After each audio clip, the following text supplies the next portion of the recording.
Fala galera do Na Barreira, mais uma entrevista com o apoio da Look que veste na Barreira e da barbearia Mr. Navarro, a melhor barbearia do Brasil, que patrocina o nosso projeto também. Hoje nós estamos aqui com o Anderson Lima. Muita gente lembra, se você não lembra que é mais jovem, pergunte pro seu tio, pro seu irmão, que com certeza eles vão saber. Anderson, primeiro um prazer gigante de você receber a gente. Prazer todo meu receber vocês aqui, falar um pouquinho de carreira, futebol, né? Carreira grande, né? Graças a Deus, acho que não posso reclamar. Deus me abençoou e, claro, né? Minha persistência, meu trabalho do dia a dia, isso me ajudou muito a conquistar o que eu conquistei, graças a Deus. Bacana. Hoje, o atual momento do Anderson, o que você tem feito? Então, eu estou trabalhando como auxiliar técnico do Jorginho, já fazem 8 anos, né? Já desde 2010. Após o meu término como atleta, eu já tive o convite do Jorge e, enfim, recebi rapidamente o convite, claro. Aceitei e graças a Deus a gente está trabalhando até hoje juntos. Então você quis continuar, tem muito jogador que quando para fala que está cansado do mundo do futebol em termos de viagem, ficar longe de família e tudo mais. Você quis, desde que você encerrou a carreira, você já pensou em continuar no meio? Ah, sim, né? Porque, como a gente fala, né? Eu nunca digo que o atleta morre quando para, não. Acho que não pode pensar assim, eu tenho 2 filhas e eu não posso pensar de maneira alguma nessa, né? Eu tenho no mínimo aí mais 40 anos de vida, então eu tenho que trabalhar. E o que eu sei fazer de melhor e o que eu sempre fiz foi trabalhar no futebol, né? Como atleta. Então eu falei assim, vou seguir porque posso passar um pouco da minha experiência, de tudo as coisas que eu vivi dentro do futebol, então isso está sendo muito bom. Bacana, então vamos lá, 92 a 95, se eu tiver errado você me corrige, você jogou no Juventus aqui da Moca. O Juventus foi na realidade profissional, né? Isso, a base, conta pra gente a sua base, qual que foi. Porque muito se fala hoje em dia que desde a base, hoje tem um trabalho mais forte com a base, antigamente talvez o moleque tinha que se destacar, não era esse cuidado total hoje, desde pequenininho, um acompanhamento de clubes grandes e tudo mais. Como é que era na tua época? Então, na minha época tinha algumas equipes que eram exemplos, né? Que tinha uma base muito forte. Era Juventus, era Guarani, Portuguesa, Ponte Preta. Hoje é São Paulo, Corinthians, não. Antigamente eram times do interior tinham... 15 de Jaú tinha uma base muito forte, então minha base foi realmente muito boa. Eu cheguei no Juventus, eu joguei na General Motors, Salão, só que aí em 94 eu tive um convite para jogar no campo, né, do Juventus, e foram, 12 anos aí de aprendizado e de sofrimento também, porque Você, então, como todo menino, começou naquela, salão, depois salão e campo, aí teve que escolher ir para um dos dois. Aí meu pai começou a me dar uns problemas, né, de saúde, desmaio, porque eu saía de casa às 6 horas da manhã, estudava na Moca, depois do treino almoçava e já ficava direto. Aí treinava campo, comia um lanche na noite com refrigerante e treinava salão. Aí comecei a ter uns desmaios e meu pai falou, opa, peraí. Meu pai falou assim, não, tá muito pesado, então você escolhe, ou campo ou salão. Aí eu falei, o salão machuca demais, chão duro, né? Eu falei, vou ficar no campo. Pra você foi fácil essa escolha? Eu acho que sim, até porque eu não tinha muita capacidade técnica para jogar salão, era mais força, né? Então eu falei assim, poxa, eu acho que no campo... Aí eu optei pra ficar no campo. E aí a posição, porque sair do salão, campo, tudo bem, mas você desde cara já foi pra lateral, você passou por alguma outra posição, você quis ir pra essa posição, ou uma coisa que é muito importante, que às vezes o treinador da base, a molecada geralmente quer jogar do meio pra frente, mas o treinador visualiza e fala, menino, joga aqui na lateral, que acho que você teve isso, ou você que... Então, na realidade eu comecei jogando de meia, aí depois vim pra volante, aí tinha um treinador no Juventus, sensacional, o cara era muito bom. Infelizmente hoje não está aqui, mas o Tara, para treinamento específico para atleta de base, era o melhor. Como eu falei, a categoria de base dos Juventus era muito boa, né? E como não tinha uma certa falta de lateral naquela época, então ele falou, eu acho que você vai se dar bem, porque você tem força, bate bem na bola, então acho que você pode... Aí foi quando eu comecei a jogar de lateral e as coisas foram acontecendo, né? Então assim, um jogador do Juventus que nunca tinha sido convocado para a seleção brasileira. Pô, o treinador na época, que era o René Simões, foi lá ver um treino e falou assim, não quero ninguém que seja de cara, eu quero aquele... Eu usava um blackão, né? Ele falou, não, eu quero aquele capacete ali, o cabelo black ali.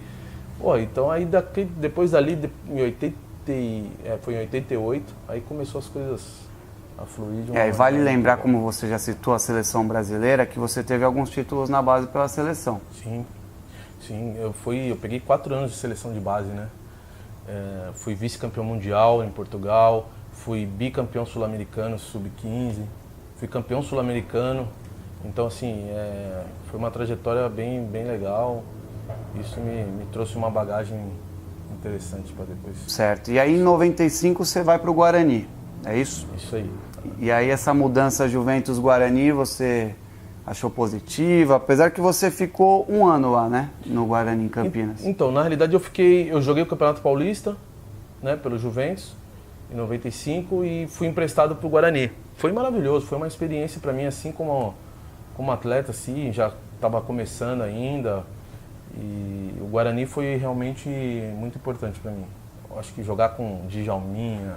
Vale lembrar, que hoje é sempre bom a gente colocar, porque hoje a gente fala, molecada que acompanha a gente, todo mundo, você vê o Guarani, o pessoal de hoje tem uma imagem do Guarani que não é o que era o Guarani naquela época, era que nem você citou agora, Djalminha, Luizão, Amoroso, quem mais que tinha naquele... Fernando Diniz, Sérgio Soares, que tinha saído também do Juventus na época, Fernandão, Fábio Augusto, meia, que jogou no Flamengo. Era um timaço. O time era um timaço. O Júlio Pinheiro, que depois jogou no time do México também, lateral esquerdo, muito bom jogador. Então, e o seu treinador lá era? Era o Pepe, seu Pepe. Também um cara que ensinamento pra caramba. Pepe eu acho que era um cara que a conversa era mais produtiva do que tudo, né? Porque é um cara que tinha uma experiência muito grande e é um cara, gente boa demais. E realmente o Guarani foi uma passagem muito boa. Aí depois eu retornei, né, pro Juventus. Tive proposta para sair na época, porque eu fiz um campeonato brasileiro bom. Só que o Juventus não quis me liberar, né? Aí eu tive que voltar, disputar o Campeonato Paulista em 96.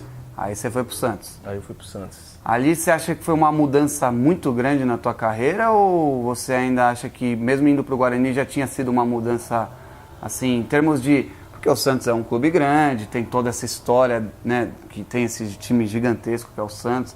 Você acha que ali foi uma hora que você pensou assim, putz, a carreira tá engrenando?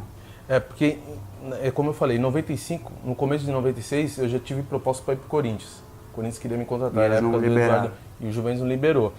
E como eu tinha feito o Campeonato Brasileiro bom pelo Guarani, então eu falei, eu preciso dar uma... Agora chegou a hora, né? Então eu fiz um Campeonato Paulista muito bom pelo Juventus e as coisas foram acontecendo. E quando veio o Santos, a gente, caramba, o Santos, né? Eu falei, meu pai ainda adora, meu pai ama futebol, mas a dimensão de um Santos, vai jogar no time do Pelé. Quando a gente chegou na Vila para assinar o contrato... Tudo emocionado. Eu não tinha empresário naquela época, né? Que era diferente do que é hoje, né, Anderson? Hoje o atleta tem tudo de mão beijada. Antigamente, eu fui com meu pai, os caras deram um grito lá, meu pai, não, onde que assina e pronto. E, então, assim, era difícil, mas foi... o Santos foi uma chegada, acho que foi o ápice, né? Fizemos festa, acho que uma semana. Mas quando você teve essa proposta que o Corinthians quis te levar e o Juventus não quis negociar, você ficou chateado? Você tentou a liberação ou você falou, vai aparecer uma outra? Não, fiquei rebelde, hein? Ficou? Fiquei rebelde. Eu fui, na realidade era o Basílio na época, né, o treinador. E a gente tinha um diretor também que era meio... Casca grossa, que era o Robertão, e o presidente que era o Ferreira Pinto, que, deve ter um monte de contrato de ex-atletas lá, tudo que ele não quis liberar, que era 1 milhão e não tinha jeito. Porque também era época diferente do passe, né? Era do clube, né? Isso, vale a gente destacar também para quem está assistindo a gente, que não era só o jogador querer, que hoje é mais fácil, às vezes quando o jogador quer... Não tem, quando bate o pé, Aí você ficou rebelde. Aí eu fiquei rebelde, aí inclusive a gente estava fazendo pré-temporada em Barra Bonita. Eu vi uma entrevista, a gente tá atrás do lateral direito, Anderson. Falei, é agora, né? Sou eu. Aí o diretor falou, não, daqui você não sai. Aí eu peguei minhas coisas até pra ir embora. Aí o Basílio foi me buscar lá na rodoviária, lá em Barra Bonita. Falei, Aí ele conversou comigo também, um cara sensacional, me ajudou muito também. Aí a gente é novo, né? A gente quer logo, porra. E com certeza dava aquele medo de, pô, será que vai aparecer uma oportunidade? Mesmo você sabendo que estava bem, mas a vida sabe que às vezes a oportunidade não bate duas vezes, né? Mas eu tinha confiança, assim, porque eu estava vivendo um bom momento, né? Claro que eu era novo ainda, mas eu falei, ou é agora ou não é, né? Então, assim, apareceu o Santos, aí eu não pensei duas vezes. Aí no Santos lá, você ganhou um Rio-São Paulo em 97 e uma Conmebol. Foram títulos que para sua carreira já deram um up, E você se adaptou fácil lá? O time naquela época, quem mais que tinha lá pro pessoal? Não, o começo foi difícil. Foi uma reformulação que o Santos estava passando, a saída do Giovani, perdemos o mando de campo. Na realidade não perdemos, né? O Santos reformou a Vila Belmiro, então colocou o jogo para o Ibirapuera. Então aquela reformulação da equipe, muitos jogadores vindo de time pequeno.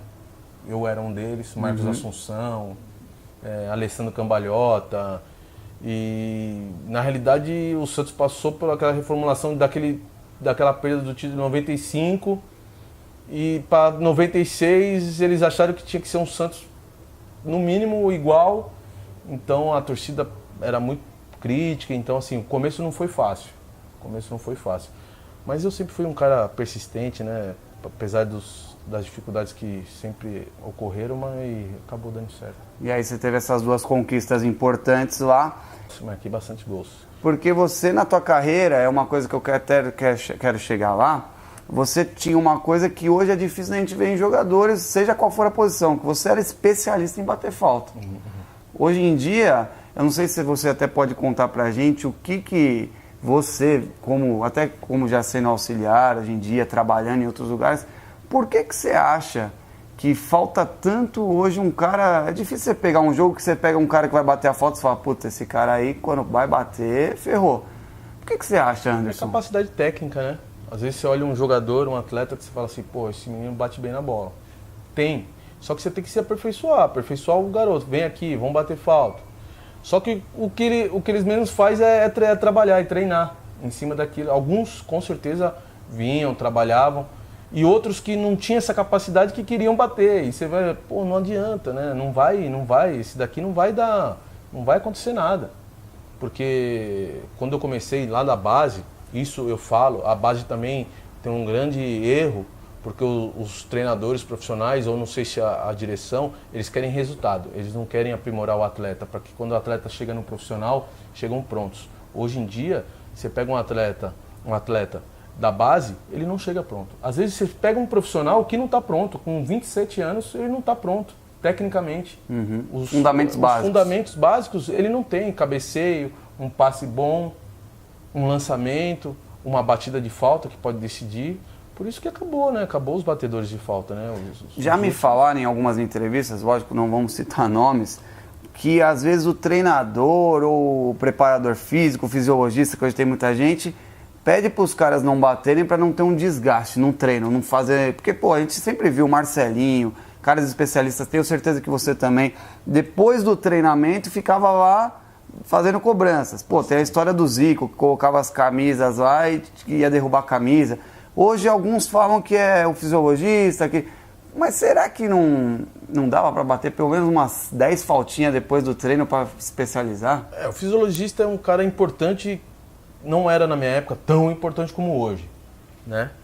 Então eles querem que o atleta não sinta para não bater neles, né? Porque às vezes, pô, eu falei, avisei, mas o atleta tem que saber da sua capacidade, é ele que vai ter que falar assim, eu tô bem, eu vou bater. Não, você não tá bem, você não vai bater. Não, o cara tá bem, o cara tem que ter a personalidade de falar assim, não, eu vou lá e vou bater e pronto. Como eu chegava, às vezes hoje não dá pra bater, beleza, amanhã não tem treino de manhã, só tem treino à tarde, é só tático só. Ligava pra um amigo meu que era goleiro, o Eduardo Martini, o terceiro, o quarto goleiro, ligava, Paixão na época do Grêmio, o Valmir Cruz na época do Santos, eu e o Assunção, a gente pode de manhã só bater falta? Pode. Então vou mandar um preparador lá. Ia lá, aquecia, batia 30 faltas, 40. Não matava ninguém.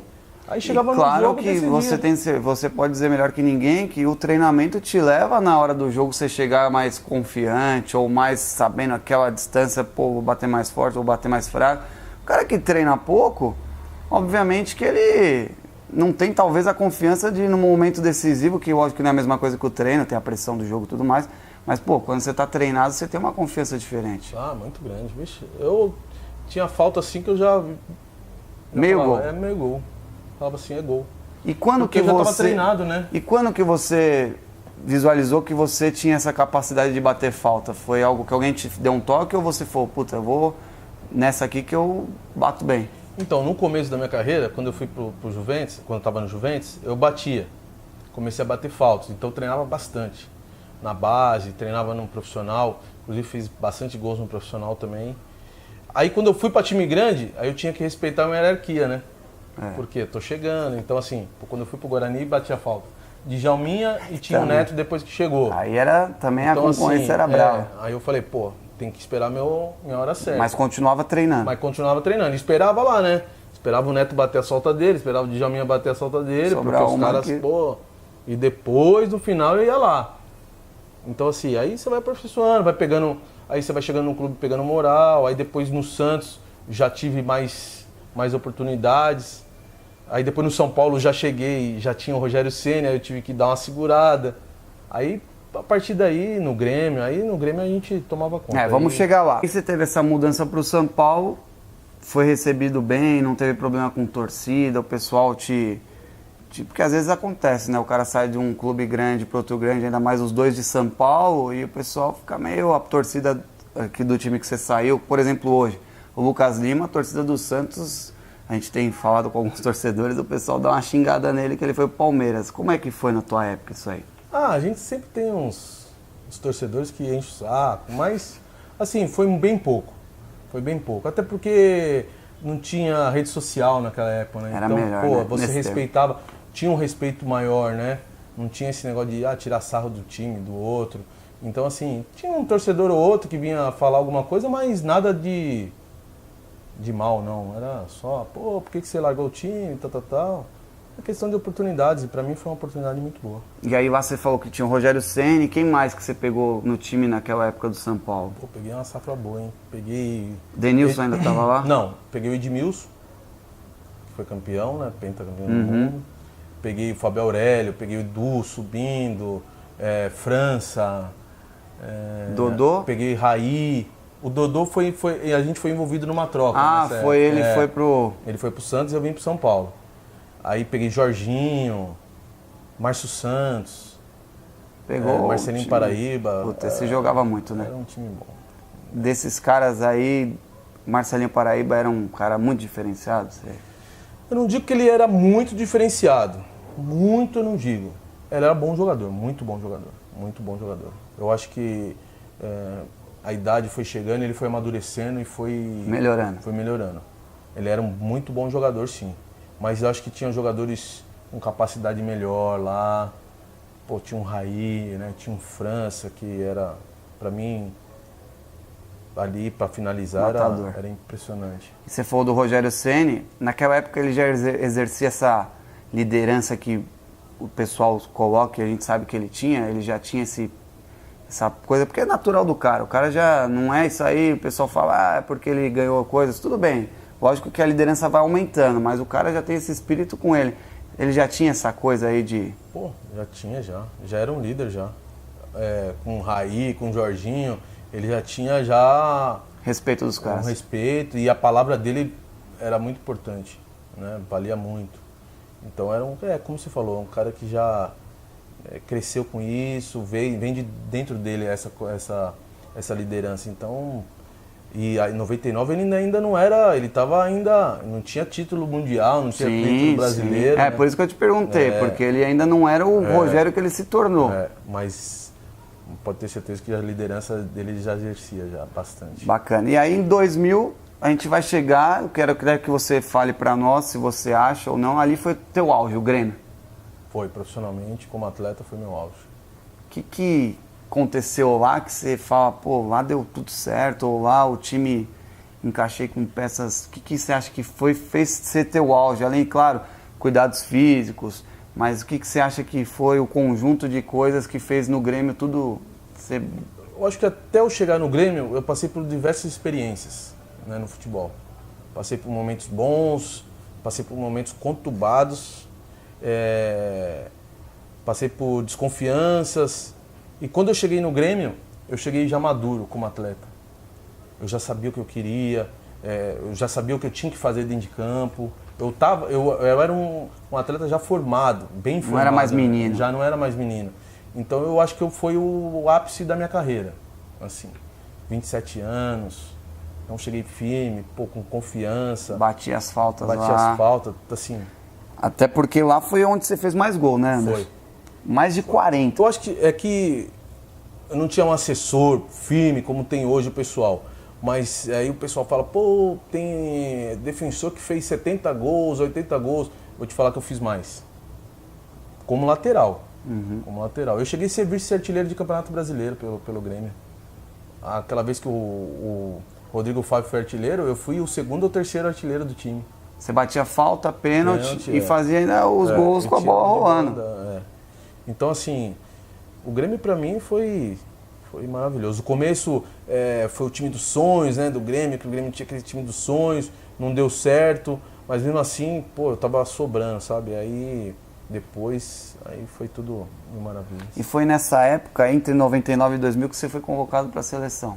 Em 98 eu tive uma convocação com o Vanderlei. Aí também acho que foi uma ou duas no Santos. Aí depois as outras convocações foi tudo nas E o Cafu já era o lateral titular? Já era. E essa vaga, essa segunda vaga, vamos colocar assim, você na época disputava ela mais com quem, assim, que você fala? Então, cara, minha grande mágoa foi de não ter tido uma oportunidade de jogar na seleção. Porque eu também ia colocar isso pra você. Você chegou a ser convocado, mas não teve tanta oportunidade, Não, eu né? não tive nenhuma oportunidade. Nenhuma. E eu, depois do Cafu, na fase que eu estava no Grêmio, eu era o melhor lateral no Brasil. Tinha o Arce. No Palmeiras?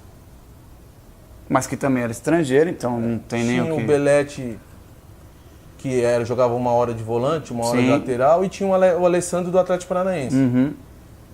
E não sei por que aconteceu, eu fui convocado 7 vezes e não tive... Todas com o treinador nessa época? Com o Vanderlei e depois com o Leão.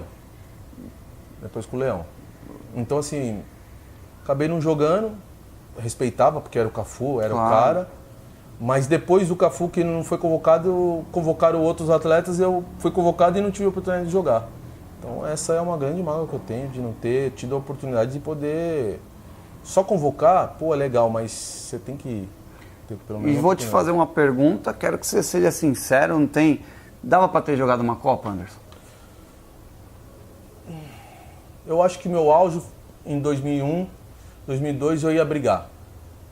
Eu ia brigar para ir numa Copa de 2002. Brigaria. Nessa época você já não chegou a nem ser convocado, né? Foi o Cafu, eu fui nas eliminatórias. Que era o Cafu, acho que foi nessa época foi o Cafu e o Belete. Né? O Cafu e o Belete. Foi.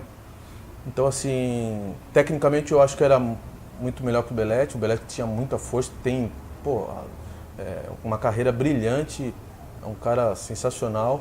Mas tecnicamente, naquele momento, eu estava melhor. Só que não tive oportunidade, né?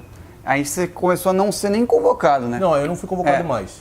Mas teve algum problema, você acha, nenhum. ou foi simplesmente escolha? Nenhum, foi escolha mesmo. Foi escolhas e... Aí foi passando, né? Foi passando a época, foi passando a hora e infelizmente não... E no Grêmio você ganhou aquela Copa do Brasil contra o Corinthians, não é isso? Foi. Que foi até... O jogo final foi no Morumbi. Foi no Morumbi. Que o Grêmio também era o Tite, o treinador. Era o Tite. Então vamos falar dele. O que você vê? O Tite, você já via algo diferente nele? Porque eu vejo que ele amadureceu muito em termos de carreira. Naquela época, no Grêmio ele ainda despontou bem, mas não sei se era o que imaginávamos que ele é hoje. Hoje o cara é o cara do Brasil como treinador. Você já via um diferencial nele? Esse negócio que todo mundo fala, não sei se ele já tinha de conquistar o jogador, cativar, de grupo. Como é que era trabalhar? Cara, quando o Tite chegou no Grêmio, né? Que ele tinha conquistado o Campeonato Gaúcho em 2000 com o Caxias, né? Quando ele chegou no Grêmio, pô, a primeira palestra dele, pô, só via cara chorando. Eu falei, cara, aí chegou o cara, né? Chegou o cara. Assim, o Tite é um gestor de pessoas sensacional, né? Além de ser um baita treinador, como gestor de pessoas, porque você trabalha com 20, 30 jogadores, você tem que ser um gestor de pessoas, não adianta. Porque o ego do atleta, do ser humano é muito grande. Então, assim, ele foi, como você falou, ele foi através do tempo, se aprimorando, a comissão técnica dele também. Isso fortaleceu muito, né? E hoje é esse monstro que ele é, né? Mas era um cara sensacional, respeitava todos os atletas, todos os que não jogavam. Acho que ele valorizava mais os que não jogavam do que os que jogavam, né? Sempre mantendo os caras, pô, foca, daqui a pouco vai ter oportunidade, se você não estiver bem, não vai ter mais. Então, assim, é um cara que tinha nosso respeito e eu trabalhei com o Tite 3 anos e meio, né, como atleta. Então, assim, aprendi muita coisa, tenho um carinho, um respeito, uma gratidão muito grande. E você citou uma coisa dele dos reservas que também jogadores até hoje sempre falam. Ele é muito justo com os caras, ele joga muito limpo, que pro jogador, a gente sabe, não jogador, acho que qualquer profissão que você tá, você quer que o seu chefe, seu líder, joga real com você. E ele é muito disso, de dar oportunidade para todo mundo, diferente do que aconteceu até com você na seleção, que você disse que você... Mas ele dava oportunidade para até a rapaziada que às vezes não estava jogando, tinha uma hora ou outra uma chance. Tinha. Não adianta. O atleta ele tem que se preparar, porque ele fica só ficar reclamando não adianta. Porque a hora que ele tiver a oportunidade de não desenvolver, a culpa é dele, né? Não adianta você ficar atacando um ou outro se você mesmo não faz por merecer quando tem oportunidade. Então... eu acho que ele tem esse mérito de saber conduzir isso de uma forma muito boa. E aí em 2001 foi Campeonato Gaúcho e a Copa do Brasil que vocês conquistaram. Sim. Aquele time tinha o Zinho, salvo engano, Marcelinho Paraíba. O time jogava no 3-5-2, acho que foi o melhor 3-5-2 que eu já vi jogando, né? Era Marinho, Polga e Roger. O Roger que é o treinador do Palmeiras. Derlei no gol, né? Era Rubens Cardoso numa ala e eu na outra. Aí jogava Eduardo Costa, Zinho e Tinga. Marcelinho Paraíba e Luiz Mário. E o Luiz Mário naquela época também Tava voando, né? Tava voando. Era um timaço que hoje aí ia dar trabalho, hein? Aquele time lá era muito bom. Assim, era um time que taticamente, assim, não tinha nenhum craque. Mas taticamente era um time que jogava por música. A gente já sabia, a gente jogava na beirada, no lado direito, jogava eu, o Tinga e o Luiz Mário, a gente nem se olhava. Já sabia onde o cara ia estar. Já sabia onde estava, fazia tabela, era brincadeira. A gente ganhou um jogo do River no Monumental de 4 fora o baile. Então, assim, era um time realmente... E na época foram falados, pô, tem que trazer o time do Grêmio todinho pra seleção, né? Porque estava tão entrosado. Mas foi muito legal. A época do Grêmio, essa 2001 aí, foi um grande time. E você foi podemos até ser um time que a gente cite na frente ou não. Foi o melhor time que você jogou? Ou você tem algum outro time que você fala, puta, aquele time foi o melhor time que eu joguei? Eu acho que sempre o melhor time é aquele que vence, né? Aquele que conquista, né? Eu joguei em equipes que venceram, né? Que conquistaram. Seria injusto da minha parte dizer que o Grêmio foi a melhor equipe. Mas foi a equipe que eu mais me senti bem. É uma equipe que hoje eu tenho um carinho muito grande pelo Grêmio. Você pega uma afinidade com o clube, claro, né? Então, assim, todos os clubes para mim foram importantes. O Grêmio, claro que foi muito mais. E os títulos que foram conquistados e os títulos que não foram também, que bateram na trave, alguns, né? Uma semifinal de Libertadores que tiraram da nossa mão dentro do Estádio Olímpico, uma semifinal de Campeonato Brasileiro, enfim. Você vê, por mais que não conquistou, mas chegou lá nas cabeças em todas as competições. Chegava em todas as competições, chegava em todas. Copa Sul-Americana, de 2000 até 2003, no começo, 2003, assim, no começo, foi tudo maravilha. Foram 3 anos aí maravilhosos. E aí teve uma mudança, que na época era um time respeitado até, já estava ganhando um cenário, que é o São Caetano. Você trabalhou ali com o Muricy Ramalho, né? Uhum. Como é que foi essa mudança de sair do Grêmio, que, pô, é uma potência, e vir para o São Caetano, que, claro, naquela época tinha um time muito legal, já tinha sido vice-campeão da Libertadores, vice-campeão da Copa João Avelange, mas era o São Caetano. Comparado ao Grêmio e São Caetano, o Grêmio ainda estava um pouco à frente. Como é que foi essa mudança? Você decidiu isso? Os clubes que decidiram e você seguiu? Como é que foi essa troca aí de sair do Sul e vir para São Caetano? De repente, se eu tivesse um empresário bom, como tem alguns hoje, de repente talvez eu não faria essa troca. Talvez eu trocaria o Grêmio por uma outra equipe grande, porque eu vivia um momento bom. Então eu que decidia, né, praticamente minha Era vida, você e né? teu pai que organizava tudo? Meu pai não, meu pai já estava de lado, meu pai já não... Porque meu pai não tinha esse feeling de negócio. Então eu falei, isso aconteceu pela primeira vez que a gente foi no Santos. Então você falou, pai, os caras gritaram aí, você acertou, deixa que o resto é comigo. Não dá. Então assim, eu era um cara de personalidade também, entendeu? Então eu falei assim, pô, se tiver que cuidar da minha carreira, vai cuidar eu e deixa pra lá. Mas nesse momento, quem que chegou pra você e falou, tem uma proposta do São Caetano, você quer ir ou você tinha a opção de ficar? Como é que foi? Então, na realidade, eu nasci em São Caetano. Então os dirigentes, na época o Batata... Sim. Eu cresci ali em São Caetano, cresci aqui, né? Então eu tinha muito contato com eles. E o Grêmio passava por uma fase muito difícil financeiramente. E eu já estava 4 anos fora de São Paulo, com uma filha pequena. E a proposta financeira foi boa, então assim, era o Tite o treinador. Né? Quando você veio pra cá, o Tite que tava. Era o Tite, então eu falei, pô, eu quero de novo trabalhar com esse cara. E eu vou estar do lado da minha casa. Juntou muita coisa, então. Então assim, pô, financeiramente pra mim vai ser bom, eu já tinha passado por um momento de saúde, né? Eu quase perdi minhas vistas, era muito estresse. Em 2003 o Grêmio quase caindo, então, pô, era aquele estresse, o ano de centenário. E quando perdia era o Anderson Lima que tinha que ir lá na coletiva e quando ganhava ia o outro. Então, assim, eu fui um cara muito linha de frente, até porque já estava há muito tempo lá. Então isso foi me estressando e eu tive um problema de vistas, quase perdi uma visão, aí eu falei, opa... Mas foi por estresse, diagnosticado que foi tudo estresse. Foi tudo estresse.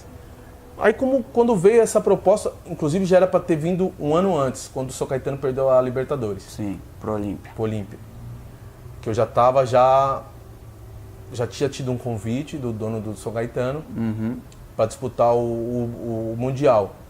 Eu falei, ganhando eu vou. Então possivelmente se o São Caetano vence aquela Libertadores, eu já ia bater lá na sala do presidente do Grêmio e ia falar, tô indo embora. E como não aconteceu, aí eu disputei mais um ano lá no São Caetano. No Grêmio. No Grêmio. E tava 6 meses de salário atrasado, de imagem. Clima conturbado. O ambiente já não estava legal, eu já não me sentia feliz de ir pro treinamento. Aí eu tomei essa decisão de vir pro São Caetano.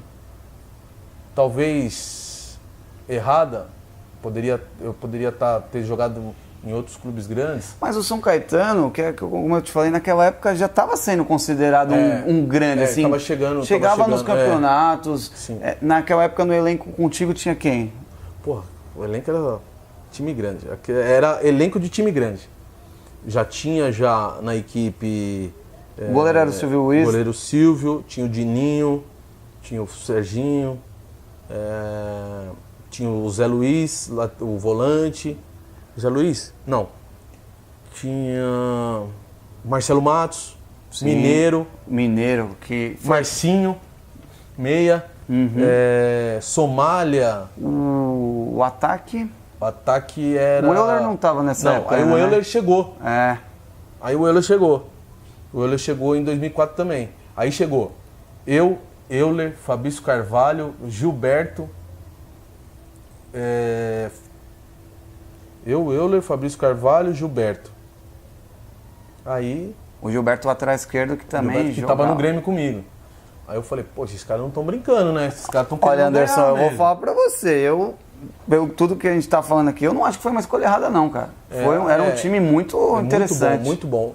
Assim, eu digo escolha errada porque, por que você não foi por que você não esperou uma proposta de outro time grande? Mas foi a proposta que apareceu e que me encantou por eu trabalhar com o Tite de novo e por estar dentro de casa. Sim. Então eu falei, poxa, eu não pensei 2 vezes, vou embora. Aí eu bati na sala do presidente, o presidente tomou um susto. Não, você tá maluco, você vai deixar a gente aqui. Eu falei, presidente, eu abro mão do que eu tenho para receber, mas eu quero ir embora. Aí foi quando eu saí do Grêmio. Foi uma decisão difícil. Você chegou no São Caetano aqui no comecinho do ano. Comecinho. Aí jogaram o Paulista. Aí jogamos o Paulista. Campeão. O time começou com o Tite, aí não engrenou, felizmente não engrenou, aí foi quando teve a troca pelo Muricy. Aí... Outro cara que eu queria que você comentasse aí também, que é considerado um top, né? Parou aí por problemas de saúde, mas que possivelmente estaria trabalhando em clube grande até hoje. O Muricy também era um cara... Pô, eu tive... Aliás, você trabalhou com caras tops, hein? Eu tive a felicidade de trabalhar com... Trabalhei com um treinador ruim, desculpa. Com nome, mas ruim. Não vou citar os nomes, mas sim. seria até antiético da minha parte. Hoje, como trabalhando nessa função de auxiliar, e no futuro querer ser técnico, eu não posso. Mas trabalhei com tops. Muricy, Vanderlei, Tite. Quem foi o melhor pra você, já que a gente tá falando? Taticamente, o Vanderlei. Taticamente... E por que você acha, Anderson, que ele tá tão pra baixo hoje assim, cara? Você vê o São Paulo, eu sinceramente, se pudesse opinar lá, teria levado o Luxemburgo agora, devia ter levado o Aguirre. Olha... Mas o cara parece que perdeu um mercado, parece que esqueceram das conquistas dele. Você já não é o primeiro que fala pra nós também que ele era um treinador sensacional. Nós entrevistamos o Wendel, que jogou no Palmeiras, volante, e hoje está no Juventus, que falou pra nós também, o melhor treinador que eu trabalhei foi o Vanderlei. O Vanderlei, taticamente, era... Não desmerecendo nem o Tite, nem o Muricy, mas taticamente ali de campo ele enxergava. Era chato, chato. O que o Tite tem de gestor de grupo, ele era chato. Só que ele só batia nos moleques, né? Nos mais experientes ele dava aquela... Segurava. Então, desde quando me conheço como atleta e agora trabalhando, eu acho que ia ser difícil o Vanderlei trabalhar no São Paulo. Você acha que hoje ele não... O São Paulo, não sei se o perfil dele encaixa com o do São Paulo. Né? O Vanderlei, ele tem uma personalidade muito forte, né? Enfim. Eu acho que o Vanderlei, dentro de campo, se ele quiser ser só treinador, ele era um dos melhores treinadores. Todo mundo também fala isso, que o problema dele é que ele queria ter algumas outras funções extra-campo. O que o pessoal fala hoje do manager, o Vanderlei já queria ser lá atrás, né? Então ele queria, a gestão era dele, né? Mas era um cara muito inteligente. Eu tive privilégio de trabalhar com esses caras. Tem outros aí, enfim, o seu Pepe era uma pessoa sensacional, o Basílio, taticamente talvez não era o melhor, não foi o melhor de tantos treinadores que eu trabalhei, mas como pessoa ali no ambiente, conquistava. Era um cara sensacional. Então assim, mas esses três aí pra mim, sem dúvida nenhuma, foram os tops. E aí então você trabalhou com esses gênios. Falando do São Caetano, vamos voltar lá. Então teve esse começo de temporada com o Tite, o Muricy veio, deu uma arrumada na casa, Paulistão, São Caetano sobrou e tirou aquela sina de eterno vice, porque o São Caetano vinha de vice do Brasileiro, vice da Libertadores e não ganhava. Naquele ano, ganhou. Como eu falei, né? Você fez aquela pergunta se o Grêmio aquele título foi o mais importante. Se aquele time foi o melhor. Puta, a conquista é sempre melhor, né? E essa conquista do São Caetano não teve sabor pra mim melhor, né? Eu cresci aqui, conhecia todos os dirigentes, o dono do São Caetano. Então, pra mim, assim, ganhar aquele título depois de um monte de vice, pra mim era um ápice, né? Eu dei entrevista falando assim, pra mim é o título mais importante que eu ganhei na minha carreira hoje. Eu tô ganhando um título dentro da minha casa, um time que eu sempre torci. A decisão foi no Pacaembu, né? Foi no Pacaembu. E a gente tava numa maratona de Libertadores e Campeonato Paulista. Enfim, o time tava voando. Naquela época lá tava... E aí nesse ano, no Brasileirão, São Caetano vinha muito bem. Até que naquele jogo no Morumbi, São Caetano e São Paulo, aconteceu uma das maiores tragédias até hoje do futebol brasileiro e mundial, que foi aquele acontecimento com o Serginho. Como que foi, Anderson? Você que estava lá dentro, cara. Como é que foi? Foi do nada, assim? ou no intervalo ele já tinha reclamado de alguma coisa? Vocês já sabiam que ele tinha algum problema de saúde? Foi uma coisa que pegou todo mundo de surpresa? Porque quem assistia ficou chocado. Então, é até difícil falar, porque envolve... Eu acho que o Dr. Paulo Forte já pagou, né? Tanto por causa disso daí, por o Silvio Luiz ter dado uma entrevista logo depois que aconteceu. Enfim, o clube também pagou muito por isso. Então, assim, nesse aspecto eu não quero né, falar quem estava culpado. Quem não, é sem culpado, né? Assim, isso, então, tranquilo. Assim, foi uma coisa que nos abalou muito. O Serginho nunca, assim, teve uns exames de rotina, que ele saía para fazer alguns exames, mas ninguém digo assim, nada, ele nunca chegou pra você e falou, puta, Anderson, saí do treino hoje, não tô legal, tô com dor. A gente se gostava muito, sabe? Eu e o Serginho, assim, a gente se respeitava muito, mas eu não era um cara que frequentava a casa dele, ele tinha um outro grupo de amizades. Era um grupo muito forte lá dentro, mas fora de campo, ele era evangélico, então ele se reunia mais com o Mineiro, com o Marcinho, com o pessoal que era da igreja. Então, assim, nunca reclamou de nada. Talvez estava escondendo alguma coisa. Mas aí a questão... Não sei. Sim. Eu sei que foi uma perda muito grande. Mas como foi naquele momento, quando aconteceu, sem entender muito bem, você estava ali do lado, ele caiu bem em frente ao Silvio Luiz, estava apagadaço. Ele estava já, né?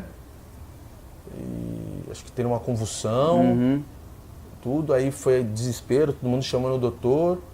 E tentando reanimar dentro do campo. Por um rápido, assim, um momento muito rápido, ele deu uma impressão de que estava voltando. Que estava voltando. Aí foi quando colocaram na maca, foi um erro naquela época. Hoje não tem nada, tinha o desfibrilador. Não tinha, vai lembrar. Não tinha, porque ficava na enfermaria, ou ficava na ambulância, a ambulância estava fechada, não tinha ninguém, o pessoal estava lá na enfermaria. Então até os caras abrirem a ambulância, voltar, demorou muito. Eu acho que os primeiros socorros ali para ele, a massagem foi o correto. Eu não sou médico, né? Sim. Muita gente fala que foi errado, que desespero. Mas também naquela hora não tem muito o que fazer. Então, por um momento a gente achou que ele tinha voltado, mas aí quando colocaram ele na maca para levar, a gente viu que ele caiu de novo. Aí foi aquele desespero. O jogo acabou ali. Em que momento que eu não sei se você estava já junto do grupo ou se você recebeu essa notícia já na tua casa, em que momento que você ficou sabendo que ele faleceu? Na realidade a gente sempre tem acha que o cara vai ficar bem, né? Claro. Tem dentro da gente que não vai acontecer o pior, vamos rezar que ele vai voltar. Mas dentro do campo já o Marco Aurélio Cunha e o Dr. Santos já tinha falado para mim, Anderson, conversa com o pessoal, o Serginho não vai resistir. Eles já tinham dado essa... O Marco Aurélio falou, acho que foi o Marco Aurélio ou foi o José Paulo Sanches? Acho que foi o Marco Aurélio, né? O Leão também veio, falou, ele não vai resistir. O Serginho, infelizmente, faleceu. E como é que você recebe? Você ficou em choque? Nós ficamos em choque, não é possível. Aí começou, todo mundo tava chorando já e tal. Aí começou fazer oração, aí descemos pro vestiário, aí todo mundo lá, naquele clima, aí o nosso supervisor, na época, falou assim, ressuscitaram o Serginho. Aí, beleza. Vai pro hospital, não vai, quem vai, tal. Aí, eu tava no carro do Oliveira, que era nosso assessor na época, aí tava eu, o Dininho e o Silvio Luiz. Que ele foi pro hospital São Luís, lá do lado do Morumbi, né? Aí nós, vamos pro hospital, depois o pessoal pega os carros e lá e vem pra cá. Aí, a hora que a gente tá saindo no Morumbi, aí já chegou a notícia pelo rádio. Que tinha dado o óbito, né? E aí? Até arrepio. Não, quando eu te perguntei, eu também arrepiou, cara. Sim. E você vê um companheiro seu ali, depois de 1 hora, 2 horas, você vê o cara esticado numa e ele parecia ser um cara muito do bem, né, Anderson? Sensacional. O cara, ele era forte, ele chegava nos caras. E ele já tinha um tempo de São Caetano, que ele tinha um carinho da torcida, uma liderança. E foi, pelo que eu fiquei sabendo, foi o melhor. Aquela época ele tinha acabado de renovar o contrato. Então tinha sido o melhor contrato que ele tinha feito na Tava na fase dele de vida. Então não sei o que se passou. E ele estava desfrutando, né? E com certeza o Romário adorava ele, inclusive tem umas entrevistas do Romário, pô, que ele tinha chegado no Romário e falou, não, esse cara é bom jogador e tal. Inclusive parece que tinha até proposta para ir pro Vasco depois. Mas aí acabou, infelizmente, tendo essa... E aí o primeiro treino, depois disso aí, pô, porque eu tô me colocando no lugar de vocês, imaginando que aquele grupo, como qualquer um tem seu grupo de trabalho, seja a sua profissão, você tem aquela galera que você vê todo dia, que você tem proximidade mais com um, menos com o outro, mas se acontecer alguma coisa com alguém ali, todo mundo fica... Como é que foi o primeiro momento que vocês voltaram em campo ali? Eu não sei nem a partir de quantos dias que teve treino, se demorou... eu não me recordo, ficou uns 3, 4 dias sem treinar e o retorno foi terrível, né? Até porque a gente tinha que retornar para jogar para São Paulo. Outra pergunta que eu ia te fazer. Você, como atleta, você acha que aquele jogo tinha que ter continuado ou poderiam ter feito uma coisa? Não tinha clima, ao meu modo de ver, para voltar e jogar, se eu não me engano, foram mais 25 minutos. Nem que desse, eu acho que era o São Caetano, eu talvez preferia ter perdido por WO aquele jogo do que ter que entrar em campo. Mas você, como atleta, o que você achou daquela decisão de ter que ir lá, onde tudo aconteceu, continuar o jogo daquela parte do campo, onde tudo aconteceu? E foram poucos dias depois, né? Eu nunca vi um jogo com 25 minutos ter 6 gols. Então, assim, você olhava pro gol, o Silvio Luiz estava chorando, pô, tomou um gol quase do meio campo. Então, assim... Não tinha clima nenhum. Não tinha clima nenhum. A gente estava derrotado. A gente já entrou no campo derrotado. Então foi muito difícil. Eu acho que foi uma decisão na época que ninguém compactuou de ter o jogo novamente, ter tudo aqueles minutos de finais. Mas enfim. E ali estava em que parte do campeonato? Você se lembra? Mais ou menos assim, era meio... Eu acho que estava do meio pro fim já. E aí, como é que foi jogar fora essa partida, o resto do campeonato? O São Caetano acabou perdendo 24 pontos, que também não cabe agora a gente falar, mas que acho que também não foi uma decisão... Talvez se fosse um time maior não teria acontecido, um poder mais forte na CBF, ou sei lá. Fora perder um parceiro de time de trabalho, perder 24 pontos, que o time... acho que tinha potencial até para tentar ser campeão. Como é que foi jogar esse resto de campeonato? Então, depois chegou uma certa época, a gente tinha que voltar à vida, né? Voltar à vida. A gente, infelizmente, perde um cara que estava no dia a dia, mas a gente tem que correr atrás. É a entidade que a gente fala que é o mais importante, né? Então, não caiu porque era um bom time. Então, mas foi difícil. Aquele momento foi muito difícil, foi muito complicado. Você vê que foi um ano de muitas emoções, hein? Primeiro o título, depois, infelizmente, essa perda. Não cair, que foi também uma conquista. Sim. Dentro de tudo que nós colocamos. E aí, em 2005, você sai de São Caetano. Você vai para o Japão, é isso? Como é que foi também esse momento de sair? O São Caetano começou a realmente muita gente sair, né? Foi um baque tremendo, né? Foi um baque tremendo pra gente, né? Aquela situação do Sérgio e... Aí vai começando a sair, porque o time foi muito bem, né? Aí o Gilberto saiu, o outro saiu, aí você vê todo mundo saindo. Por favor, ficar aqui sozinho. Aí eu tive uma proposta, no meio do campeonato. Aí eu era meio assim, eu tomei a decisão e eu vou até o fim. A proposta que você já teve no meio do campeonato já era pro futebol japonês? Já era pro futebol japonês. Aí eu tive uma contusão. Aí os caras, não, você trata e a gente quer te contratar. Eu falei, então tá bom, deixa que a diretoria eu me vire. Aí eu fui no vice-presidente na época, era o Batata, e falei, Batata, minha oportunidade, nunca joguei fora. E foi, cara. Como foi lá no Japão? Nós entrevistamos o Chiquinho recentemente, que hoje está no mesmo São Caetano, por coincidência, e ele falou que a primeira coisa, quando ele desceu do aeroporto e ele sentiu o frio de lá, não sei se você chegou a pegar esse frio, ele falou, preciso voltar. Que disse que, pra ele falou que foi muito respeitado, os caras têm um carinho gigantesco pro brasileiro, mas o frio pra ele foi o pior. Pra você, como foi essa experiência e o que foi mais difícil, a alimentação ou o frio? Cara, eu já não ia no final da pré-temporada aqui, porque eu peguei um treinador japonês Pô, os treinos estavam muito pesados e eu falei, porra, o time tecnicamente não era bom. Aí um empresário que tinha feito um negócio, um japonês, no dia da viagem, falou pra mim, pô, o treinador não tá contente com você, vê se você se dedica. Pô. Aí eu virei pra ele e falei assim, eu me dedicar? Eu acordava às 6 horas da manhã, treinava 3 períodos, eu tenho que me dedicar? Aí eu falei assim, fala pra ele contratar outro jogador que eu não vou. Não, você não pode fazer isso. Enfim, eu tava com a minha família no aeroporto e vou. A hora que eu cheguei no Japão também, eu cheguei lá com -10. Então você pegou esse mesmo frio que o Chiquinho falou. A hora que eu cheguei no Japão, eu falei, misericórdia, onde que a gente tá? Aí tinha um preparador de goleiro que era brasileiro, eu falei assim, Gerson, pelo amor de Deus. Você tinha um intérprete lá também? Tínhamos 2. Aí eu falei, meu Deus, o que é isso aí? Ele falou assim, tá nevando, cara. 5 horas da tarde era tudo escuro, parecia que... Eu falei, meu Deus, onde que a gente tá? Eu falei assim, eu tô morrendo de sono, quero dormir. Foi difícil acostumar com essa... Aí ele falou assim, não, 3 horas de trem-bala. No norte, ficava no norte. Dorme, aproveita pra dormir. Tá bom, chegamos em Niigata, falei pro intérprete, falei assim, ó, preciso descansar, cara. Ele falou, descansar? Vai ter treino agora. Eu falei, esses caras tão loucos.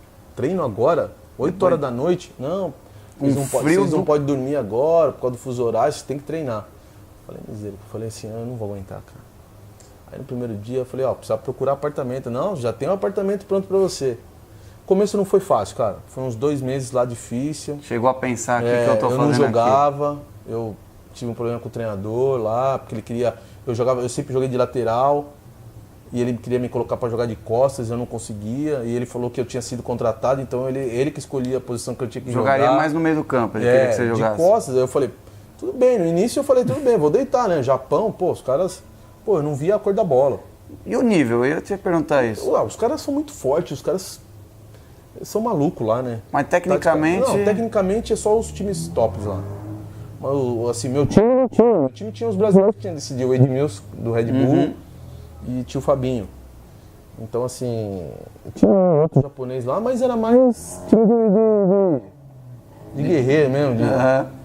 Então, assim, falei, meu Deus do céu, você tem dificuldade. Nesse intervalo, eu tive uma proposta para o São Paulo. Eu não estava jogando, aí eu bati o pé de novo. Falei, eu quero ir embora. Era o Muricy. Era o São Paulo. E era o Cicinho. Minto, foi quando o São Paulo foi campeão mundial, era o Autuori. 2005, Era o Autuori. Aí o Tocos falou assim, Anderson, você já passou por aqui, a gente precisa de um cara pra... segurar. Porque o Cicinho tava saindo, né? Porque tá o Cicinho e só tem o Cicinho, a gente quer você. Sei que você não tá jogando no Japão, eu falei assim, vou embora. Isso aí você tava há quanto tempo já no Japão? 2 meses, 3 meses. 2 meses e meio. Já louco pra vazar. Já queria ir embora, porque o treinador não botava pra jogar. Eu quero ir embora. Aí eu fui, bati na porta dos dirigentes, peguei o intérprete, falei, ó, quero ir embora, recebi uma proposta, o São Paulo me mandou um fax. Aí os caras, não, a gente não vai te liberar não. De jeito nenhum? Não, você tem que cumprir o contrato aqui. E você assinou lá quanto? Um ano. Aí eu falei... Menos mal, né? Aí eu falei, então bom, não quer me liberar, tá bom. Aí acabei ficando lá, aí foi indo, dificuldade, não tive problema com alimentação. Pô, o povo japonês te abraça assim, eles idolatram o atleta, o jogador de futebol lá, ainda mais brasileiro. Pô, era uma educação... O Japão é sensacional. Se você falasse pra mim, você voltaria hoje pro Japão? O Japão é um país, assim, pro futebol maravilhoso. Pra se acostumar com esse fuso aí, foi quanto tempo também? Não, uma semana. Uma semana você já tava legal? Uma semana já tava bem, já treinava, tranquilo. Mas aí foi muito bom, cara. Aí eu comecei a fazer uns gols de falta, ajudar o treinador, e o treinador me botou pra jogar. Melhorou. Pra nós encerrarmos, primeiro queria te agradecer, Anderson, porque desde o começo, quando a gente entrou em contato com você, você foi muito gentil com a gente do Na Barreira, nos atendeu, disponibilizou seu tempo aí pra receber a gente, contar a tua história, que é muito legal hoje, como eu te disse, tem muita molecada que assiste a gente, que às vezes não sabe da história de grandes jogadores como você foi. E a gente se sente privilegiado em ter falado contigo. A gente queria te presentear com um voucher da barbearia Mr. Navarro, que é o nosso patrocinador. Eles têm 2 unidades, uma no Ipiranga e uma aqui no Jardim Avelino, que é perto do crematório. Você deve conhecer aqui a região. Você vai lá dar um talento Sempre você deixou o cabelo e a barba sempre alinhadinha, você vai deixar Obrigado no obrigado esquema. pelo presente. É uma forma da gente agradecer você e te desejar sucesso, toda a sorte aí nessas suas escolhas como auxiliar, como treinador. Pode ter certeza que a gente vai estar torcendo aí por você. Te agradeço aí por a gente poder ter passado esse tempo falando da minha carreira, um pouquinho de futebol. Acho que é o mais importante, né?